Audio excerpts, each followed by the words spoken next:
हम तो फना हो गए उनकी आंखें देखकर, अरे हम तो फना हो गए उनकी आंखें देखकर, न जाने वो आईना कैसे देखते होंगे। नमस्कार, मैं दीपक कुमार सोनी आप सबका फिर से दीपक जी अकेडमी में बहुत बहुत स्वागत करता हूं। दोस्तों, आप जान ही रहे होंगे कि हम लोग सेट प्रैक्टिस श्रृंखला को लेकर चल रहे हैं। इसके अलावा झारखंड के ऑब्जेक्टिव श्रृंखला को लेकर चल रहे हैं। इसके अलावा रेगुलर क्लासेस जारी है बोर्ड पर, है ना। अल्टरनेट क्लासेस जारी है आपके, एक दिन बीच करके एक दिन का। बिहार की क्लासेस जारी है। अगर आप बिहार से संबंधित हैं तो बिहार से जुड़े, बिहार की क्लासेस कंटिन्यू होंगी, है ना। तो ये सारी क्लासेस जारी है और ये सारी क्लासेस को आपको करना है क्योंकि आगामी आने वाले में बिहार की भी 42,000 पुलिस की भर्ती आने वाली है, बिहार पुलिस की भर्ती आने वाली है दोस्तों, है ना।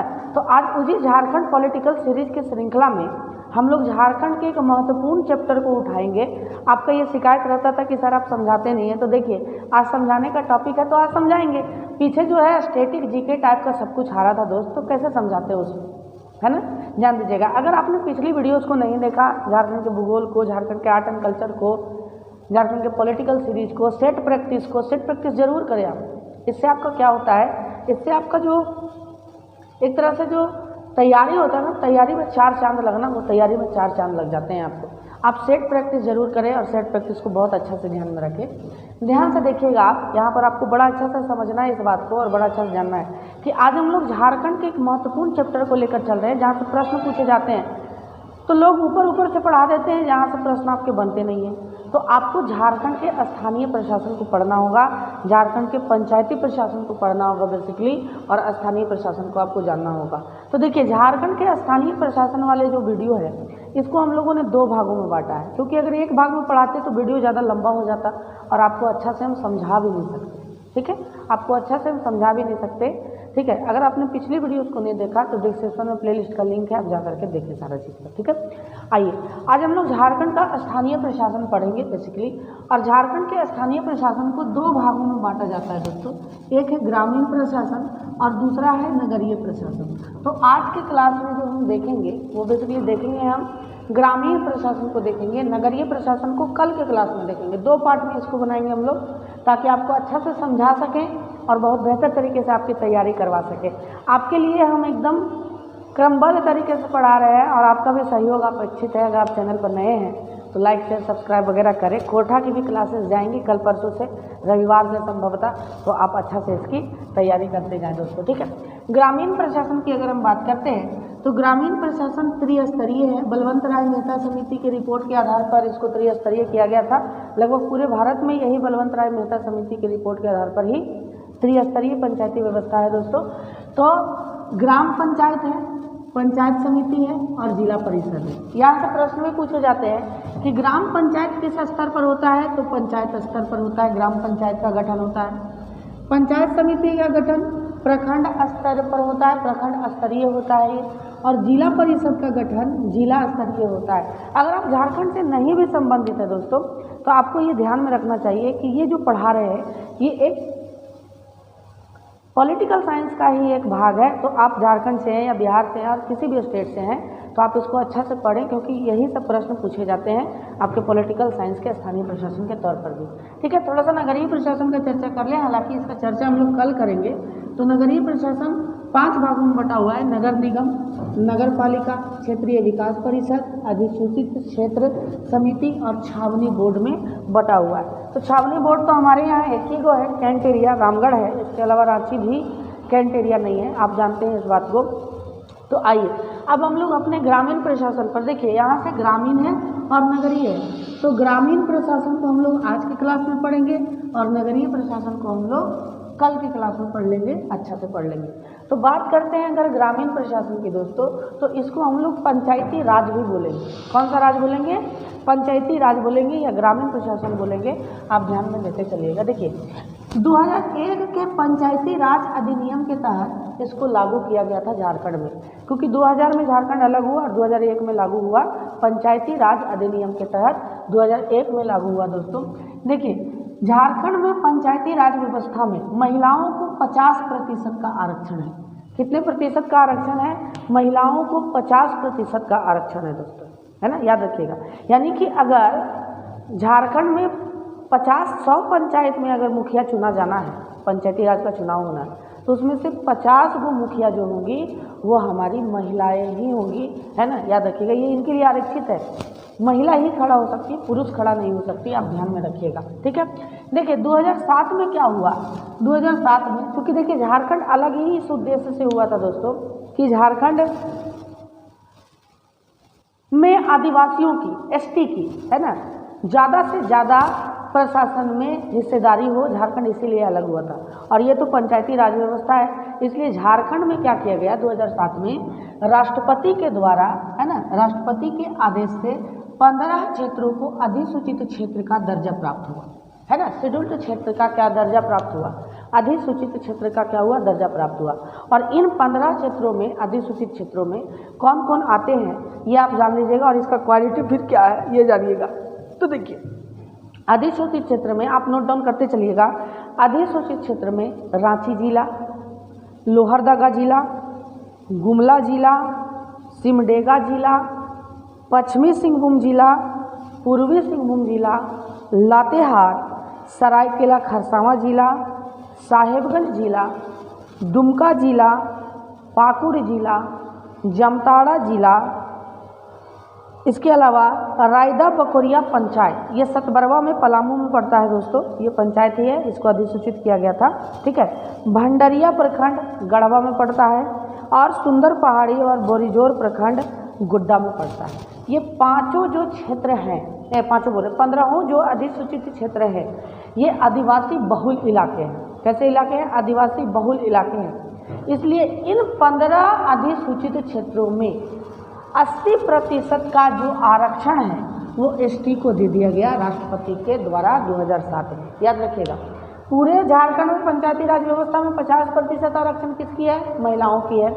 लेकिन अधिसूचित क्षेत्र जो 15 का मैंने नाम लिया, उनमें 80% आरक्षण किसका है, एसटी कास्ट का है। 80% यानी 80% क्षेत्र में वो क्या हो सकते हैं, एसटी ही यहाँ से मुखिया बनेंगे, सरपंच बनेंगे, पंचायत समिति बनेंगे। आप ध्यान देते चल जाइएगा, ठीक है। अब देखिए अगर हम बात करें दोस्तों कि ग्राम पंचायत की, हम बात करें थे ग्रामीण प्रशासन की, तो ग्रामीण प्रशासन में पहला स्तर पर जो आता है ना, वो ग्राम पंचायत आता है। देखिए ग्राम पंचायत आता है, आप जानते ही हैं, पंचायत स्तर पर नियुक्त होता है ग्राम पंचायत। अब देखिए ग्राम पंचायत का अगर बात करें तो ये सबसे निचला स्वायत्त संस्था होता है। स्वायत्त संस्था का अर्थ होता है कि जो अपने बलबूते पर काम करे, जो अपने बलबूते पर डेवलपमेंट करे एक तरह से, यानी सबसे निचला स्तर का संसद है ये, है ना। ग्राम पंचायत सबसे निचला स्तर का संसद है। प्रत्येक 5000 की जनसंख्या पर अलग अलग राज्यों में ये अलग अलग आंकड़े हो सकते हैं, लेकिन झारखंड का हम लोग चर्चा कर रहे हैं। तो प्रत्येक 5000 की जनसंख्या पर एक ग्राम पंचायत का गठन किया जाता है दोस्तों, आपको याद रखना है। झारखंड में कुल ग्राम पंचायतों की संख्या 4423 है, जिसमें से 2071 जो पंचायत है वो एसटी के लिए आरक्षित है। 4423 पंचायत में ये सब आंकड़े याद रखिएगा, जिसमें से 2071 जो पंचायत है वो एसटी के लिए आरक्षित है, यानी अनुसूचित जाति के लिए आरक्षित है। इसका प्रधान मुखिया होता है दोस्तों, जिसका चुनाव 5 वर्ष के लिए किया जाता है। इसका प्रधान कौन होता है, मुखिया होता है, जिसका चुनाव 5 वर्ष के लिए किया जाता है। अब देखिए थोड़ा सा, मुखिया का तो कोई क्वालिफिकेशन नहीं है, ठीक उसी प्रकार से एक तरह से आप जान लीजिए कि ग्राम पंचायत का ये प्रधानमंत्री है। ग्राम पंचायत में इससे बड़ा पद किसी के पास नहीं है, आप याद रखिएगा। मुखिया सर्वे संता होते हैं, सर्वे संतु होते हैं, एक तरह से बोल दीजिए, है ना, सिरमौर होते हैं मुखिया, ठीक है। ग्राम पंचायत के, ग्राम पंचायत का मालिक होता है एक तरह से जनप्रतिनिधि में, ठीक है। तो आप याद रखिएगा कि ग्राम पंचायत का मुखिया का, जो सबसे बड़े प्रधान होते हैं मुखिया, उनका तो कोई क्वालिफिकेशन है नहीं। तो उनका जब क्वालिफिकेशन है नहीं, तो जिस प्रकार से प्रधानमंत्री के साथ आईएसओ का पैनल रहता है, ठीक उसी प्रकार से राज्य सरकार के द्वारा एक नियुक्त अधिकारी इनके सचिव होते हैं, सेक्रेटरी होते हैं, जिनका नाम है पंचायत सचिव या पंचायत सेवक उनको कहा जाता है। पंचायत सचिव मुखिया के पदेन सचिव होते हैं, मुखिया के सेक्रेटरी होते हैं पंचायत सेवक या पंचायत सचिव। आपको ध्यान में रखना होगा दोस्तों, याद रखिएगा। ये सब डीप पॉइंट है जिसको आपको याद रखना है और बड़ा अच्छा से करना है ना, बहुत अच्छा से इसको करना है कि मुखिया के जो सेक्रेटरी होते हैं वो पंचायत सचिव होते हैं। अब देखिए मुखिया से संबंधित क्या है कि मुखिया का निर्वाचन किस पद्धति के द्वारा होता है, तो आपको याद रखना है कि मुखिया का निर्वाचन प्रत्यक्ष प्रणाली के द्वारा होता है। प्रत्यक्ष यानी उस पंचायत के जो लोग हैं वो वोटिंग करेंगे, प्रत्यक्ष प्रणाली के द्वारा मुखिया का क्या हो जाएगा, निर्वाचन हो जाएगा। तो उस पंचायत के जो लोग हैं उसका वोटिंग डायरेक्ट करके और उसके बाद चुन के लाते हैं। ठीक है, अब बात यहाँ आता है कि क्या एक बार जब मुखिया बन गया है ना, तो मुखिया बन गया तो क्या मुखिया को हटाया नहीं जा सकता है? तो इसका आंसर है हाँ। प्रश्न एक एक डीप पॉइंट पूछेगा, हम समझाते जा रहे हैं, आप लिखते चल जाइए, है ना। इससे बेहतर क्लास आपको नहीं मिलेगा दोस्तों। ये अपनी पढ़ाई आप करने वाला बात नहीं है, ये अपनी पढ़ाई आप करने वाला बात नहीं है ना। इससे बेहतर क्लासेस आपको कहीं नहीं मिलेगा, क्योंकि बहुत ज़्यादा मनसा लेकर के, बहुत ज़्यादा स्टूडेंट की इच्छाओं को लेकर के हम इस क्लास को करवा रहे हैं। और आप याद रखिएगा, आपका समर्थन भी अपेक्षित है। ध्यान से समझिएगा कि क्या मुखिया को हटाया नहीं जा सकता है? तो इसका आंसर है मुखिया को हटाया जा सकता है। मुखिया आपत्ति करेगा, जिसको बोलते हैं आग डैश डैश करेगा, यानी आग मुतेगा, जिसको बोल सकते हैं हम लोग, है ना, समझिए, है ना, एक तरह से। तो क्या मुखिया को हटाया नहीं जा सकता है? तो मुखिया को हटाया जा सकता है दोस्तों। ठीक है, मुखिया को किस प्रकार से हटाया जा सकता है? तो ठीक उसी मुखिया को हटाया जा सकता है दोस्तों। और मुखिया का 2/3 है ना, जो सदस्य चुने जाते हैं ग्राम पंचायत में, ठीक है, 2/3 बहुमत से अगर ग्राम सभा में, आगे हम बताएंगे कि ग्राम पंचायत के भी विंग होते हैं, ग्राम सभा में 2/3 बहुमत से इसके खिलाफ अगर अविश्वास प्रस्ताव पारित कर दिया जाए कि मुखिया हमारे पंचायत के लिए ठीक नहीं है, तो मुखिया को अपने समय से पहले, आप देख सकते हैं 5 वर्ष का कार्यकाल होता है, अपने समय से पहले इसको क्या किया जा सकता है दोस्तों? तो अपने समय से पहले इसको हटाया जा सकता है। ठीक, नंबर 1। नंबर 2, मुखिया की सहायता के लिए वार्ड सदस्य अपने में से एक को क्या करते हैं, उप मुखिया का चुनाव करते हैं। वार्ड सदस्य के द्वारा अप्रत्यक्ष प्रणाली के द्वारा चुना जाता है वो, है ना, अपने में से एक का चुनाव करते हैं और उसको उप मुखिया बनाते हैं। अब यार मुखिया किसी कारणवश बीमार है, मुखिया किसी कारणवश पंचायत में नहीं है, या मुखिया किसी कारणवश कहीं और गए हुए हैं, मुखिया अनुपस्थित हैं बेसिकली किसी कारणवश से, तो उप मुखिया ही मुखिया का कार्य करेगा। कौन करेगा? उप मुखिया ही मुखिया का कार्य करेगा। ठीक है, याद रखिएगा। लेकिन सबसे बड़ा बात है कि मुखिया, उप मुखिया जो है वो मुखिया का कार्य कितना समय तक करेगा? क्या 5 साल तक मुखिया है ही नहीं तभी उप मुखिया मुखिया का कार्य करेगा? तो नहीं, उप मुखिया मैक्सिमम 6 माह तक, आपको याद रखना है, उप मुखिया मैक्सिमम कितना माह तक? 6 माह तक मुखिया के तौर पर काम कर सकता है। अगर 6 माह तक मुखिया का कोई अता पता नहीं चला तो फिर से चुनाव होंगे और फिर से नया मुखिया को क्या किया जाएगा? चुना जाएगा। आपको याद रखना है इसको। ठीक है, फिर से मुखिया को, नया मुखिया को क्या किया जा सकता है दोस्तों? चुना जाएगा। आपको इस बात को बड़ा अच्छा से ध्यान में रखना है और इस बात को बड़ा अच्छा से जानते चलना है। ठीक है, अब बात करते हैं कि क्या मुखिया को, ठीक है, मुखिया के कार्य क्या क्या होते हैं? तो मुखिया के कार्य देखिए, कानून से संबंधित सभी कार्य होते हैं। एक तरह से ग्राम पंचायत का विकास कार्य, प्रशासनिक कार्य, ये सारे देखता है ग्राम पंचायत का कौन? मुखिया देखता है। ठीक है, मुखिया को या ग्राम पंचायत को आय कहाँ से प्राप्त होती है? तो एक तो राज्य सरकार देती है, क्योंकि देखिए एक बड़ा बेहतरीन पॉइंट कि ये स्थानीय शासन का जो चुनाव करवाती है, क्या ये चुनाव आयोग करवाती है? तो नहीं, स्थानीय प्रशासन का जो चुनाव करवाती है वो राज्य सरकार करवाती है। इसको नोट डाउन करते चलिएगा, बड़ी बात प्रश्न पूछा जाता है कि राज्य सरकार स्थानीय शासन का चुनाव करवाती है। ठीक है, तो मुखिया को राज्य से अनुदान प्राप्त होता है, या तो खुद दान में कोई दे दे। कोई आदमी आया बोला कि बहुत बढ़िया ग्राम पंचायत है जी, मुखिया का व्यवहार बहुत बढ़िया है जी, तो अगर कोई दान में दे दे तो दान में देने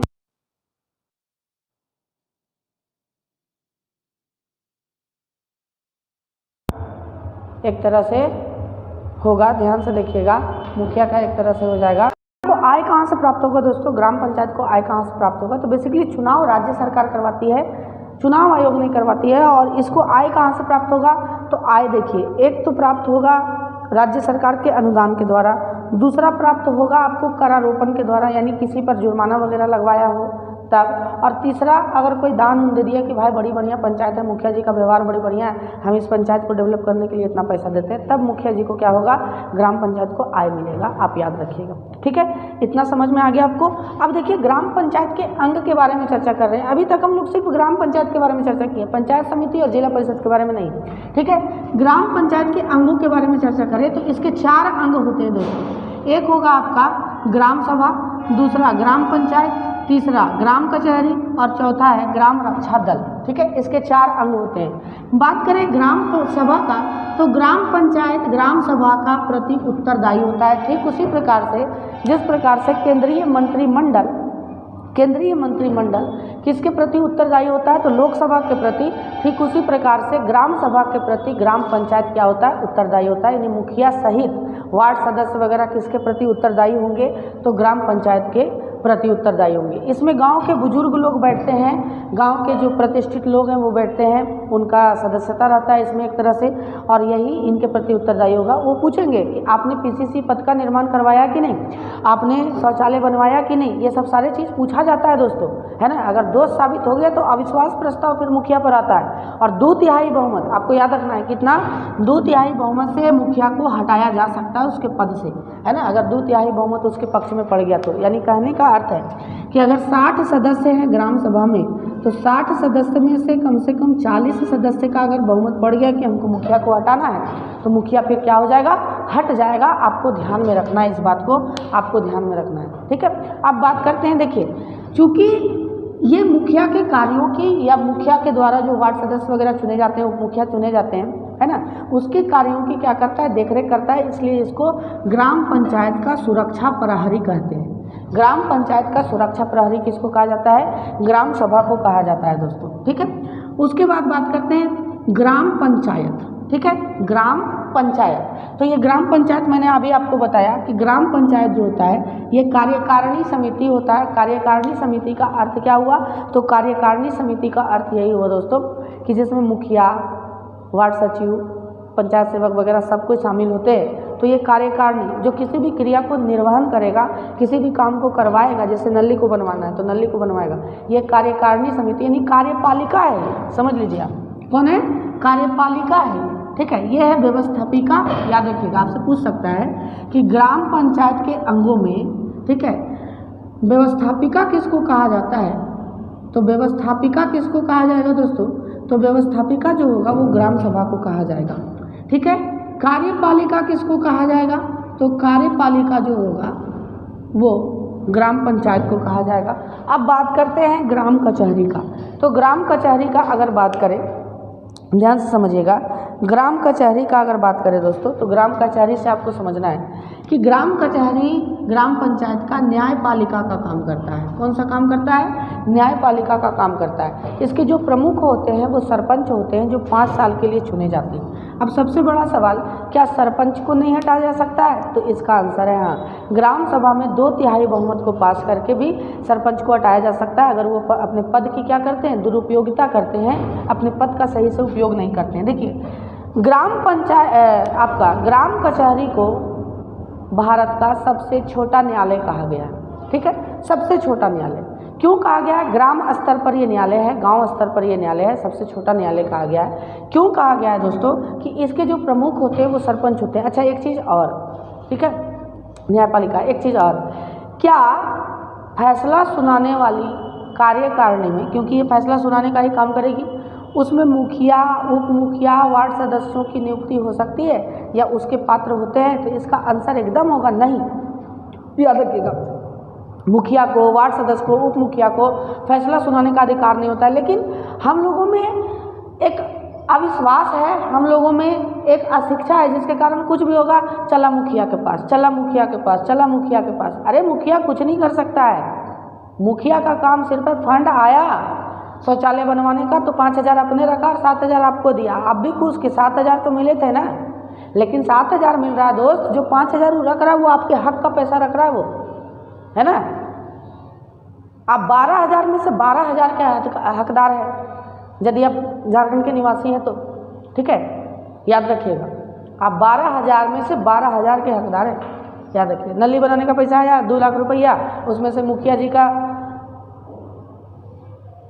पत्नी का ज्वेलरी हो गया 1 लाख रुपया का। 1 लाख रुपया में मुखिया जी नली बनवाए, पता चल रहा है कि कोई लेकवनू मार दे रहा है 1 लाख, तो मुखिया जी का नली टूट के और ईंटा नलिये में जा रहा है, फिर पानी ऊपर से बहने लगा, है ना। ये होता है करप्शन। इस कदर तक, इतनी छोटी संस्था तक फैल चुका है करप्शन हमारे देश में, हमारे राज्य में दोस्तों, है ना। ध्यान से समझिएगा। तो ग्राम कचहरी में यानी फैसला सुनाने का अधिकार मुखिया का नहीं होता है। ग्राम कचहरी का प्रमुख कौन होता है? सरपंच होता है, और सरपंच को भी फैसला सुनाने का अपना एगो रेंज है।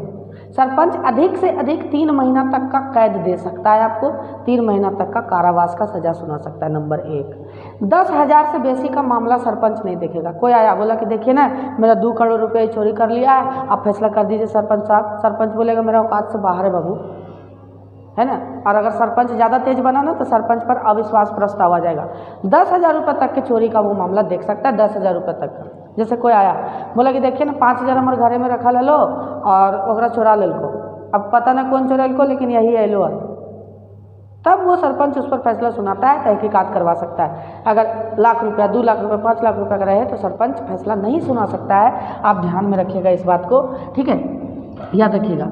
10,000 तक के मामले को फैसला सुना सकता है और 3 महीना तक सजा दे सकता है और अधिक से अधिक 1,000 तक का जुर्माना लगा सकता है। 1,000 से बेसी जुर्माना लगाने का अधिकार सरपंच को नहीं है। अगर आप 1,000 जुर्माना नहीं देते हैं तो 15 दिन तक आपके सज़ा को बढ़ाया जा सकता है, यानी 3 महीना 15 दिन तक आपको सज़ा मैक्सिमम मिलेगा। कोई दिक्कत है नहीं।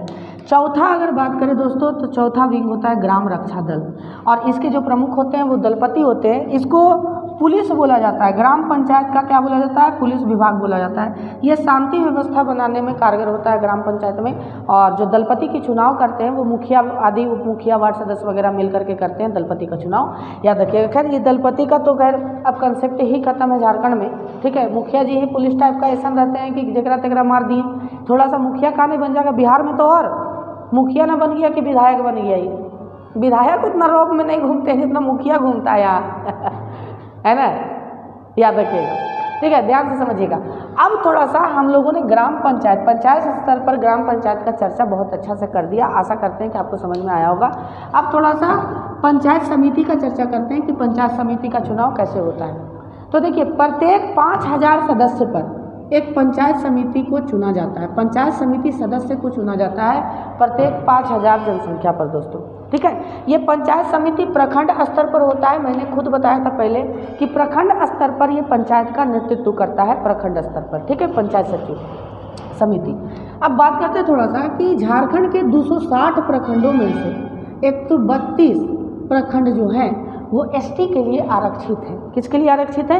एसटी के लिए आरक्षित है। यहाँ यानी कि यहाँ से पंचायत समिति जो चुने जाएंगे वो कौन चुने जाएंगे? एसटी ही चुने जाएंगे। इसके जो प्रधान होते हैं वो प्रमुख होते हैं जिनका कार्यकाल 5 वर्षों का होता है और इनकी सहायता के लिए, ठीक है, इनकी सहायता के लिए एक उप प्रमुख का चुनाव किया जाता है, ठीक है। उनका भी कार्यकाल 5 वर्षों का होता है। ध्यान से समझिएगा। प्रमुख और उप प्रमुख का चुनाव जो होगा वो अप्रत्यक्ष प्रणाली के द्वारा होगा, यानी पूरे प्रखंड में से जितने पंचायत सचिव चुन करके जाएंगे वो पंचायत सचिव अपने में से क्या कर सकते हैं दोस्तों? अपने में से किसी एक को प्रमुख चुनेंगे, यानी प्रमुख वही बन सकता है, योग्यता है उसका, प्रमुख वही बन सकता है जो पंचायत समिति का सदस्य हो किसी न किसी पंचायत से, याद रखिएगा, ठीक है। प्रमुख ये ब्लॉक का पूरा मालिक होता है, प्रखंड का सबसे बड़ा शासनिक अधिकारी होता है ये दोस्तों। और इसका जो पदेन सचिव होता है, जान के सुन के आश्चर्य होगा आपको, बताइए साला जिंदगी भर इतना पढ़ के आदमी जेपीएससी बीपीएससी निकालता है और एक टुटपुंजिया प्रमुख को जिसका कोई क्वालिफिकेशन नहीं है उसका पदेन सचिव हो जाएगा। जो बोलेगा प्रमुख वही बीडीओ को करना पड़ेगा, बीडीओ ही उसका पदेन सचिव होता है। आपको याद रखना, प्रखंड विकास पदाधिकारी इसके पदेन सचिव होते हैं। अब इतना जानने के बाद आपको लगा होगा कि क्या पंचायत सचिव को पद से, प्रमुख को पद से नहीं हटाया जा सकता? तो इसका आंसर है हाँ, प्रमुख को पद से हटाया जा सकता है, किंतु ध्यान से समझिएगा, किंतु शर्त यह है कि उसके लिए भी 2/3 बहुमत से अविश्वास प्रस्ताव पारित हो। जो पंचायत समिति के सदस्य इसको प्रमुख चुने थे वही पंचायत समिति के सदस्यों का क्या होगा? बैठक होगा और 2/3 सदस्य अगर इसके विपक्ष में वोट कर दी कि नहीं हमको नहीं करना है, हमको आपको प्रमुख नहीं बनाना है, तो उस परिस्थिति में क्या हो जाएगा? ये रिजेक्ट हो जाएंगे, इनका पद समाप्त हो जाएगा, प्रमुख हो या उप प्रमुख हो, याद रखिएगा, ठीक है। अब बात करते हैं जिला परिषद का, जिला स्तर पर जिला परिषद का, याद रखिएगा। तो 24 जिलों में झारखंड में जिला परिषद व्यवस्थापित है दोस्तों, जिसमें से 13 जिले जो हैं वो एसटी के लिए आरक्षित हैं। इन 13 जिलों में जिला परिषद सदस्य जो बनेंगे वो कौन बनेंगे? एसटी ही बनेंगे, एसटी के अलावा और कोई नहीं बन सकते हैं, आपको ध्यान में रखना है, ठीक है। एसटी के अलावा और कोई नहीं बन सकते हैं, आपको ध्यान में रखना है। अच्छा, एक और प्रश्न आपसे पूछा जाएगा, अच्छा इसको बता देते हैं, उसके बाद हम प्रश्न के बारे में चर्चा करेंगे। तो प्रत्येक 50,000 की जनसंख्या पर एक जिला परिषद सदस्य का चुनाव होता है, जिसके प्रधान जो होते हैं वो जिला परिषद अध्यक्ष होते हैं। कौन होते हैं? जिला परिषद अध्यक्ष होते हैं। और इनकी सहायता के लिए उपाध्यक्ष का भी चुनाव किया जाता है। किसका चुनाव किया? उपाध्यक्ष का चुनाव किया जाता है दोस्तों। किसकी सहायता के लिए? जिला परिषद अध्यक्ष की सहायता के लिए। अच्छा, ये जिला परिषद अध्यक्ष कौन बन सकते हैं? क्या कोई भी आदमी आएगा और बन जाएगा? नहीं, जिला परिषद अध्यक्ष जिला परिषद सदस्यों में से ही एक रहता है ना, जो डिस्ट्रिक्ट लेवल पर आपके पंचायत, आपके जिला परिषद क्षेत्र का क्या करता है? प्रतिनिधित्व करता है। याद रखिएगा, जो जिला परिषद सदस्य बनेगा वही क्या होगा? वही जिला परिषद अध्यक्ष भी बनेगा, उपाध्यक्ष भी बनेगा। याद रखिएगा। अब इनके जो पदेन सचिव होते हैं वो झारखंड में डीडीसी होते हैं, जिनको उप विकास आयुक्त कहा जाता है। दोस्तों याद रखिएगा, ये सब प्रश्न पूछे जाएंगे आपसे। जिनको उप विकास आयुक्त कहा जाता है, डेप्यूटी डेवलपमेंट कमिश्नर कहा जाता है। इनके जो सदस्य होते हैं, मतलब कि पदेन सचिव जो होते हैं, सेक्रेटरी जो होते हैं जिला परिषद अध्यक्ष के, वो उप विकास आयुक्त होते हैं। आपको ध्यान में रखना है और इस चीज़ को अच्छा से समझना है। देखिए, यहाँ पर मैं क्या बताने वाला था कि पंचायत स्तर पर ग्राम पंचायत, प्रखंड स्तर पर पंचायत समिति और जिला स्तर पर जिला परिषद का नियुक्ति हो गया। लेकिन आपसे कई बार ये प्रश्न पूछेगा ना कि पंचायत समिति के जो सदस्य होते हैं, पदेन सदस्य, वो कौन कौन होते हैं? जिला परिषद के जो पदेन सदस्य होते हैं वो कौन कौन होते हैं? तो देखिए, सबसे बेहतर बात है कि पंचायत सचिव के जो सदस्य होते हैं, ध्यान से समझिएगा, एक तो ये होगा कि जितने भी प्रखंड में पंचायत समिति चुने गए हैं वो पंचायत समिति के सदस्य होंगे।